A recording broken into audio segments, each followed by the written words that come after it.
conspiracy theory that there's some evil person behind a desk going, ha ha ha ha, I'm changing these COVID tastes. No, it's a systematic change in the way they present the information, and that alone is actually causing the falsification of the numbers.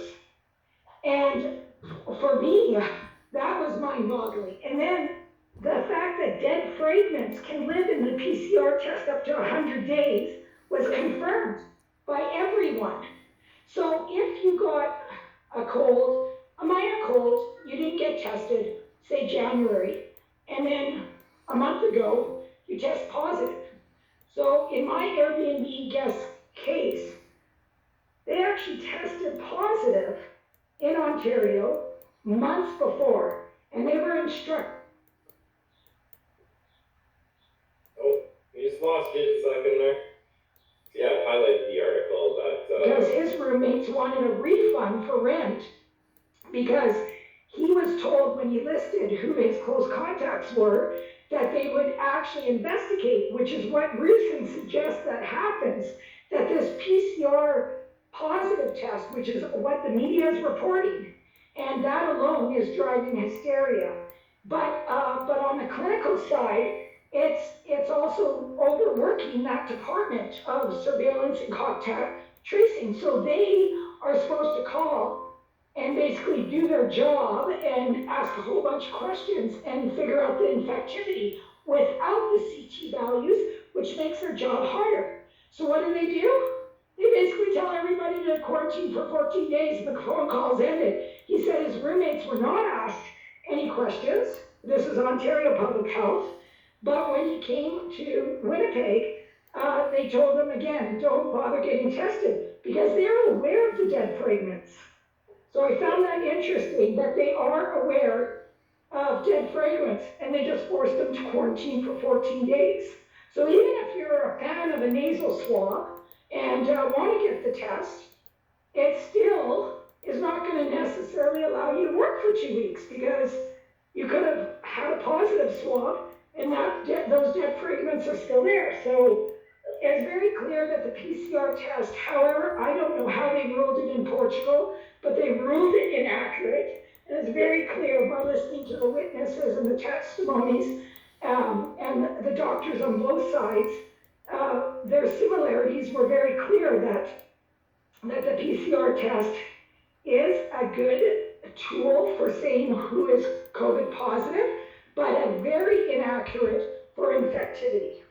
And the younger the person is, it was proof that children who are infectious are still not transmitting. So this is cruel that we're now, they know that information. And that was published in November. Hang out again, try and stay still.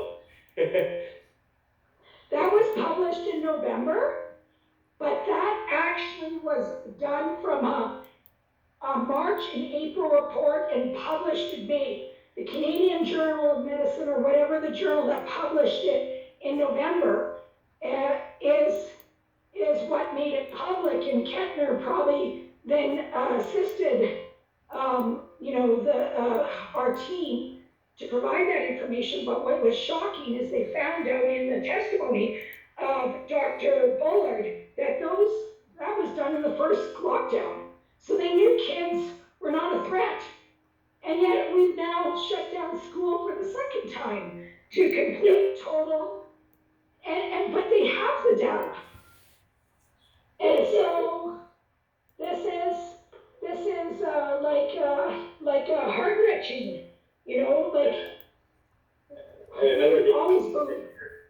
talking about was they only had studies on, they'd only done studies on churches and the spread at churches. I remember you talking about that, how that was kind of interesting. How they didn't do any studies on anything outside, like no grocery store, no Costco lines. The only study they ever did on churches. Even the language of the churches is faith-based events, super spreaders.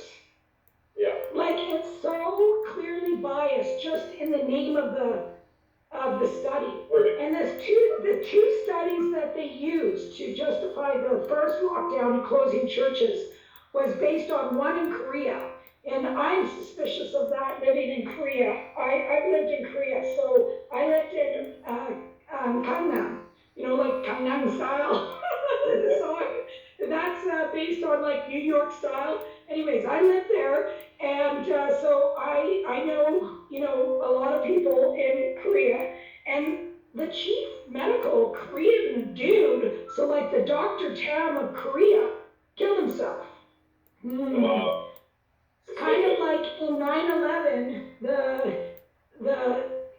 the guy searching, the president searching for the mass weapons of destruction, just, in the middle of his investigation, kills himself in Sweden too. So it's like, ooh. So I don't trust the studies coming from Korea. And then the two other studies were coming from the US, and they came pre-lockdown.